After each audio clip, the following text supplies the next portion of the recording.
Hello, I'm Reverend Kennetha Bigham-Tsai, Chief Connectional Ministries Officer of the Connectional Table. Wesley's historic questions were about what to teach, how to teach, and what to do.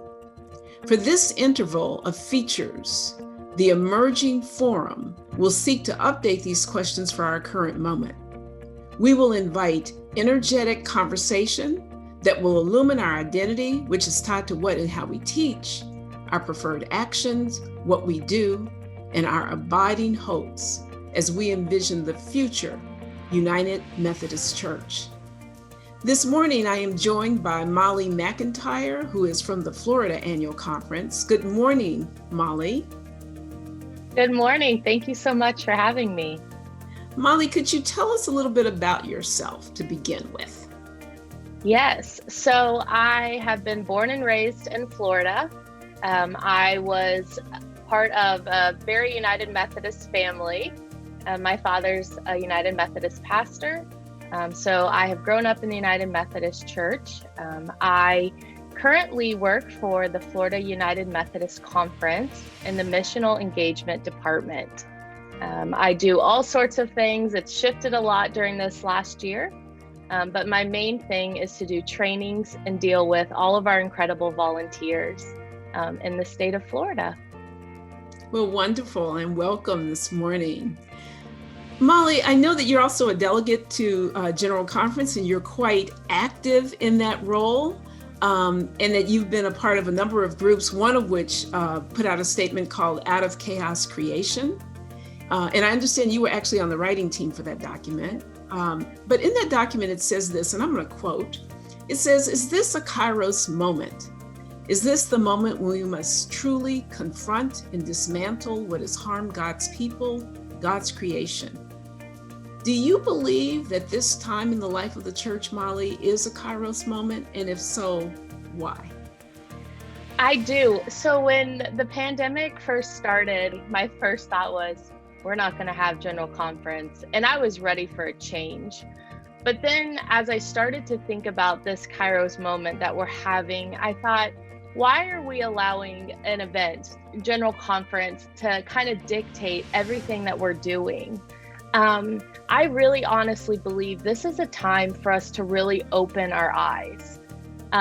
In the document, we talk about lamenting what harm we've done, not only in the United States to African Americans, but the list goes on, what we've done to people around the world. So I really think that this is a time for us to reflect and lament first. I think we often don't reflect about our past or what's happened. And then I do think it's a time for us to really gain wisdom, to listen to people that we often never listen to.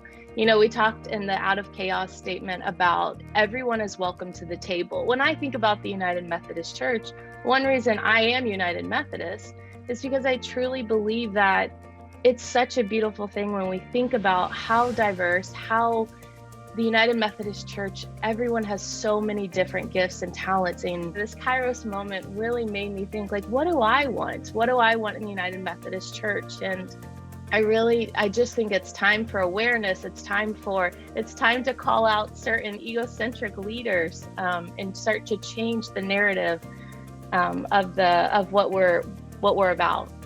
And certainly a call to lament is apropos, given that we are recording this in the midst of Holy Week and at the same time that the trial is happening around the killing of George Floyd.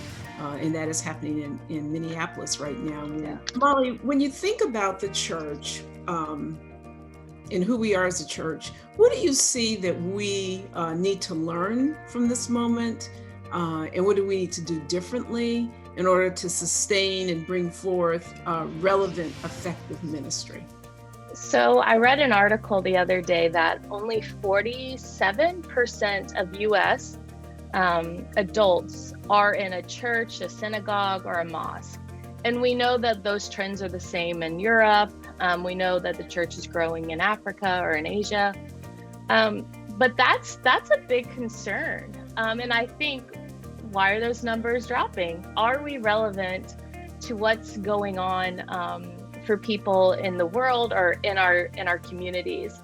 So I first think the first thing is we focus, especially in our world, when people come to me at an annual conference, at the Florida conference, they often ask me, Molly, what's going to happen with the United Methodist Church? Like, what's next? What's next?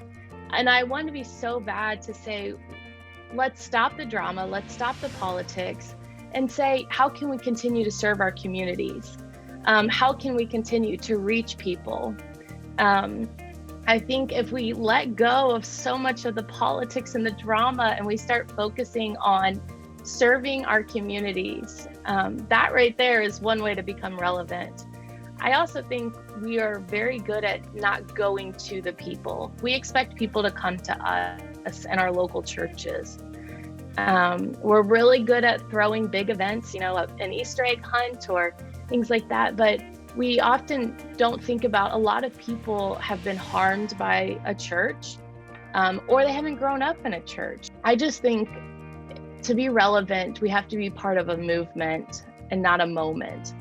The United Methodist Church has always been really part of movements. So let's continue the movements and not just, be in a moment that we just brush on by. But I think we can continue to be relevant, but we have to change our narrative on how we respond or how we reach people in our communities. Mm-hmm. And you raise a number of things. One that sometimes what we see as political issues are really issues around trauma and harm and hurt, and a need to reach out into the community and really begin to hear the lament, but to begin to express love and care. You also raise an issue around a mainline denomination, the United Methodist Church, speaking into that, even as others are speaking into these situations in different ways, and our responsibility to speak into it with love. And you kind of alluded to this, but when you think about our priorities, what must guide what we stop doing, what we start doing, and what we continue doing in the United Methodist Church, let's say in the next year? What must guide first what we stop doing, what we start doing, and what we continue to do? That's a hard question for me, because when I think about what we stop doing, I think, so Florida is a unique conference, and we have massive city churches, and then we have our tiny rural churches. So the one thing I always think about is, if we stop something, will that cause harm to that one person in a rural church? Or if we stop something, will that, cause issues in our city churches? But the first thing that I think of is, when we stop something, are we really engaging with our community? Is this something that is benefiting, empowering our local communities, empowering our local United Methodist churches or ministries? So I think to stop something is anything that is causing, that's unhealthy or causing harm. So one of my roles in my position is to help our local churches think about the harm that they're causing in other countries or in their communities with missions. Are you going into an area, are you in your community and causing people to become dependent upon you? Or are you teaching, them that we can do everything? So I think we need to stop anything that causes harm or anything that causes us to look at a situation that's not healthy. I do think there's a lot of things we could stop in the United Methodist Church, but I also think that there's a lot of really good things that we have going on. I look at our boards and agencies, and some of the work that's happening by them is literally life-saving and continuing to change entire communities. So do we stop things like that? Absolutely not. Do we stop things like, UMCOR, which is literally, after Florida hurricanes, they're literally saving people's lives. Do we stop that stuff? Absolutely not. Do we stop certain things that are spending way too much money? Maybe we look at that and start adjusting how we our priorities and stuff. We're an entire global United Methodist Church. So that question it is hard. I also think that there are a lot of things that we could start that are not U.S. driven or U.S. focused. I think that our siblings all around the world in the United Methodist Church have incredible ideas, have started things on their own without all of the money, without all the, the politics involved, that have been so healthy and successful. So I think it's really important that we look at things that they've started that work in their community, and maybe we, highlight those and not highlight the same things that we always have been highlighting. So really looking at recognizing that we're a global church and recognizing the vibrant ministries that are happening all over the church. Let me ask you something about another statement that was written in the Out of Chaos Creation document, where you call on the UMC to, and I'm going to quote, to commit to decolonizing our missional relationships, both locally and globally, altering power dynamics to honor the voices, aspirations, and leaderships of those often seen as recipients of our mission. What does that statement mean to you, especially in your role as missional trainer and volunteer coordinator for the Florida Annual Conference? Yeah, so this is one of my my favorite topics to talk about. So I'll go back to a personal thing. When I was in 6th grade, I had seen a video from UMCOR on Sudan. And since 6th grade, I said, I'm going to Africa. I'm going. So I'm graduating high school, and I said, I'm going. I have no idea which country, but I'm going. So I went and lived in Kenya. And when I went, I had been my entire life taught, they obviously don't know anything. They, you can go and change them all and educate them and teach them everything. Well, I was quickly shocked that I knew nothing, and they knew everything. And I was just, this is not what I've been taught my entire life. I'm here to save them.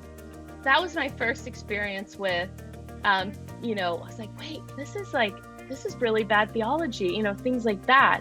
So when I was 18, I just said, this is a time for me just to learn. I was with a bunch of local organizations, all run by local Kenyan women. And so I quickly shifted my mind and said, let me just learn from these women. But with that, I started to realize so many of our local United Methodist churches all have that mentality that when they go to serve globally, that they're the saviors, the white saviors. With my role, one of my things is to really think about and help educate people that, if for us to go into a country and say that we can, change everything, we know everything, is the most unhealthy thing in anything in missions. I work with an organization with my role called Zoe Empowers, and they are in seven African countries, and then also in India. So in each country, it is fully run by locals that are coming from those villages, coming from those cities. It is one of the most successful nonprofits that I've ever seen because it's actually being run by locals. It's not a white person like me going into an area and saying, I can fix everything. I can save you all. The knowledge that they have is so much richer and deeper than the knowledge I have. So I get to go to Kenya quite a lot to visit the program. And with Zoe, though, you're partnering with a group of orphaned or vulnerable children. Within 3 years, they're completely self-sufficient. But it's not me going in and helping them build houses. It's not me going in and doing a medical camp with them or teaching them how to make soap. It's me going and listening and learning from them. It's purely me not doing anything. I'm not allowed to bring anything. I am listening to them. And I have learned the power of listening goes so much further than the power of me picking up a tool and hammering. they build their own houses, and they love that because that's empowering to them. That's giving them the dignity that they did not have. They are, starting their own businesses, and then they get to the pride of being able to show me their businesses is something that I've never, it's just such a beautiful moment. So we have so much to learn in missions, so much to learn. And I think the shift is really starting to happen. But wow, we have caused a lot of harm, even in our own communities, in the United States or in Europe. We've caused a lot of harm. So that statement is so true. And I don't think that we should underestimate how important that statement is. And I really hope we really start to look at that, and that needs to be, I think, a priority in the United Methodist Church, because there's, especially from people in the United States, a lot of harm has been done because of thinking that that we can just go and fix and do everything, and Yeah, and you're talking about the mutuality of mission. You're talking about relationship as the foundation of mission, moving away from this sort of colonial, paternalistic, I know better and I am going to, kind of fix you. And that applies in mission wherever you are, including in your local community. It's about being with people, right? And it changes us when we learn to engage in mission that way. We're also being missioned. We're also being evangelized. We're also being spiritually formed. I'll say one more thing. So in the Out of Chaos statement, we talk about, like I said earlier, the table. There is something so special when you sit down with orphaned or vulnerable children at a table and you eat with them. And it's not the food you provided, it's the food that they grew and provided for you.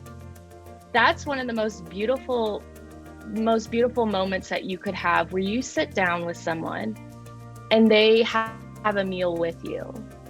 Someone that was outcast in their village, someone that, was not welcomed.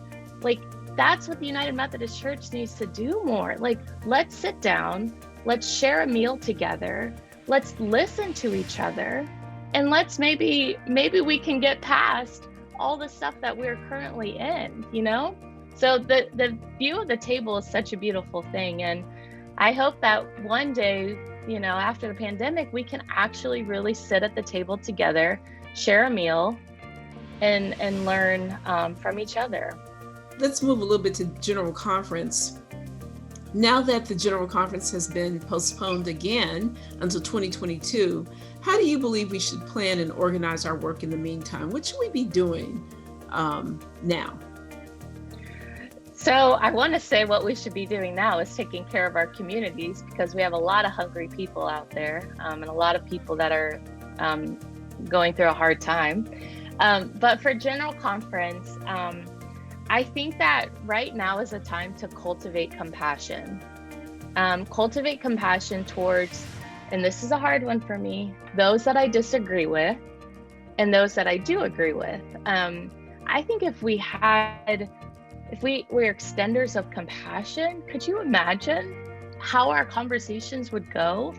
I think that we really, and I always say this, but we really actually need to have conversations with those that we've excluded from the table. I think, the bishop said we need to listen, have more time to listen, which at first I really disagreed with. And I thought, oh my gosh, all we've been doing is listening. When are we going to do something? But then I remembered we haven't been listening to everybody. We've been listening to the same voices. Like, people like me, they'll listen to my voice all day long. But there are so many people that we've excluded from these conversations.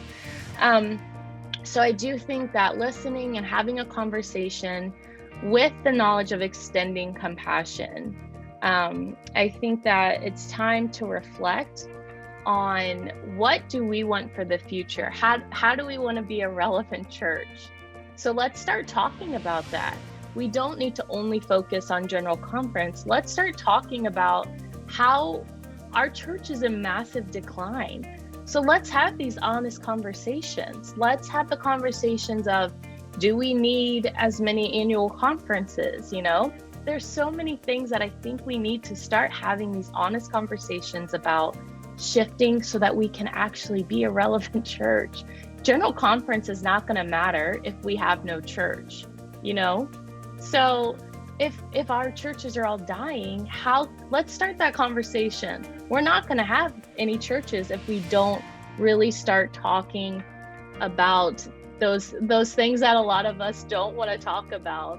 Yeah, and so I want to bring you back to something you said earlier in this part of the discussion. You talked about we need to listen, and we feel like we've been doing listening sessions forever, but we need to listen in particular to the people that we have not heard, and we need to listen from a standpoint of compassion. Tell me, who have we not heard? Who is this that needs to be brought to the table so that we can listen and learn from, that we've not heard from before? So I'm a big fan of the local church. And I think about my position. I'm listened to all the time. I can get people to listen, which is a, very privileged thing. But I have often seen the people that, I want to say, because of the harm that's happened, they might not feel comfortable to share. I think that we have quite a few LGBTQ plus pastors that are so afraid, especially in the South, the Southeast jurisdiction. They're so afraid to share or to be listened to because of the fear of what, they'll lose their job, they'll lose health insurance, things like that. So we haven't listened to those that are fearful of sharing. Internationally, we have not done a good enough job listening to the people on the ground. We'll listen to the bishops, we'll listen to conference staff, but I don't think we've really truly listened to those that, I think of North Katanga. Have we really listened to the people on the ground? The ones that are keeping our local churches alive and thriving, or our local hospitals. There's such a difference in listening to a bishop and then listening to a local pastor in North Katanga. Totally different realities. So I think we need to do a way better job at listening to our international siblings. That's why I absolutely love the Out of Chaos statement, because it's not US driven. There are people that are from all around the world that are on the ground doing the work that wrote this statement.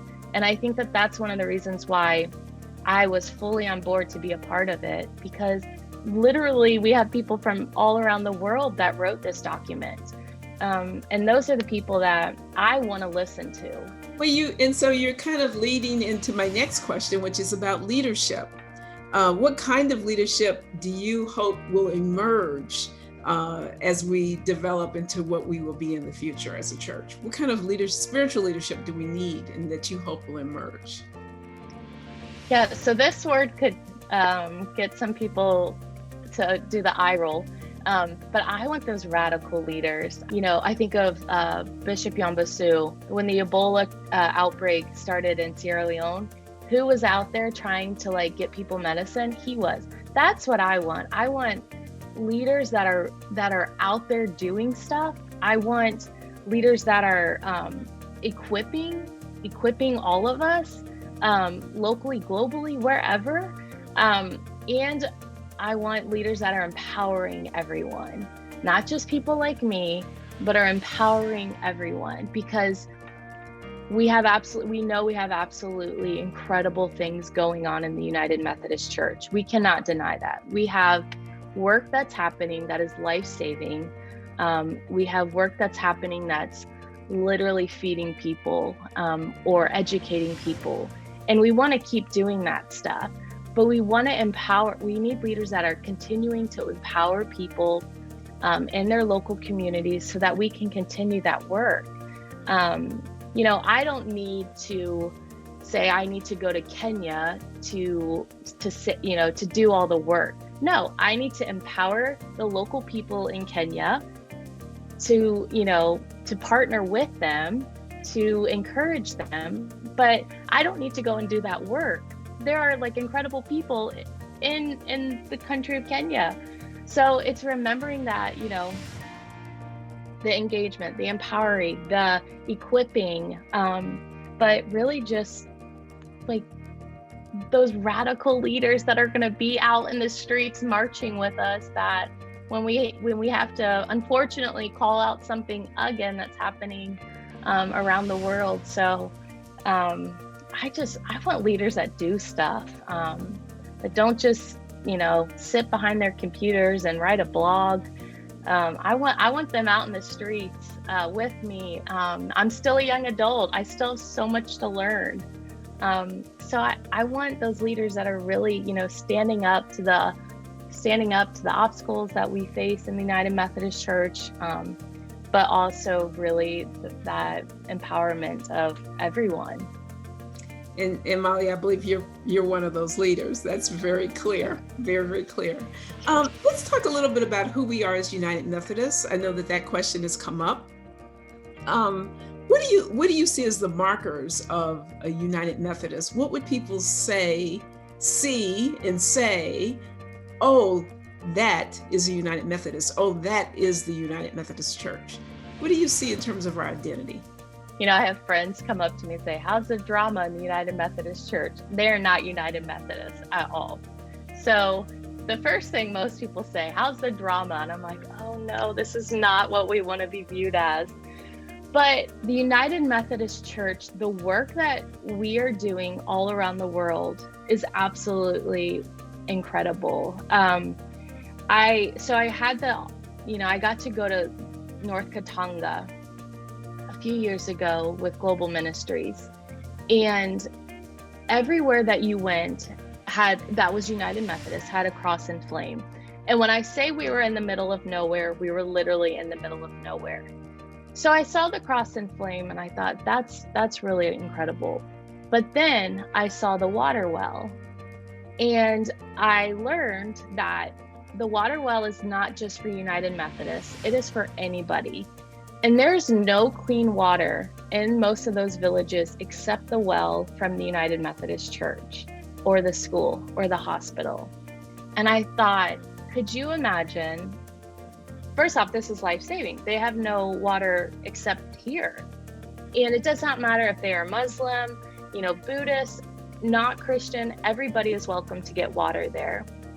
And so I think about how so many times the United Methodist Church, there's no one else serving in that area except the United Methodist Church. And how beautiful would that be if we continue? And it's not even just serving, it's being a present, being there. So if we had those water wells, and maybe not actual water wells, we've done so much good, and we've, in our communities, and we've been a light and a vessel for so many people. So if we continue that, and I think one more thing that was one of the most beautiful moments, that when the United Methodist Church, and I said, I am proud to be United Methodist right now. I am so proud. So it was after Hurricane Irma, a horrible hurricane that just literally hit all of Florida. So one of my jobs with the conference was to get out into our communities to see the damage, to meet with local churches. Well, we got a call from a pastor on the west coast of Florida, and he called and he's just crying. And he says, I have no idea what to do. He's like, I have people coming that have no more home, like their homes are gone. They've lost everything. And he said, I don't know what to do. So myself and another person got in the car and drove there. And when I say everything, it's this tiny island right off of the coast. There was nothing, like it literally looked like a bomb had just gone off. And I thought, oh my gosh. And the only thing I saw was a man saying, I'm from like Boston, free beer. And I thought, well, this is not a good thing. But I turn the corner and I see all these men and women in this lime green shirt. And I thought, oh my gosh, the ERTs are here, which is an emergency response team, which is United Methodist. And I said to the pastor, I was like, did you know they were here? And he goes, I had no idea. I mean, I'm telling you, it was like over 90 degrees. We are like basically in the swamp at this point. It was so hot. It was this tiny fishing village. And there are those United Methodists from Tennessee who just said, we've got to go down and serve. And so the United Methodist Church, like in those moments, like we respond, we answer the call to serve our communities so much. And when a disaster or when something happens, we are very good at responding. I don't know if we're always so good at responding at the own issues in the church, but we are good at responding. And I am proud to be United Methodist with so much of the drama and the politics. I think we're really good at doing certain things really well, especially serving in our communities and speaking out against injustices. So, thanks, Molly. So that wraps it up for me. Is there anything else that you would like to share that's on your heart that we haven't talked about already? If in a local church or in a conference or whoever, start having those tough conversations that we've often not wanted to have. I'm so excited. Like I really am excited because I really think God's doing something. We go back to that Kairos moment. I really think God is doing something that we will never even be able to fathom. But we've got to have those conversations that continue to make us a relevant church, continue to make us a church that, when there's a situation for someone, they know to go to that local United Methodist Church because it's a safe place for them. It's a place where no matter what's going on, that they can go and, either get help or be listened to. So I think just continue to have those honest conversations.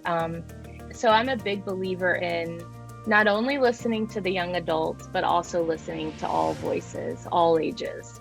I think you can get some wisdom from the 95-year-olds in the church, but I think you can also get a lot of wisdom from the 15-year-old in the church.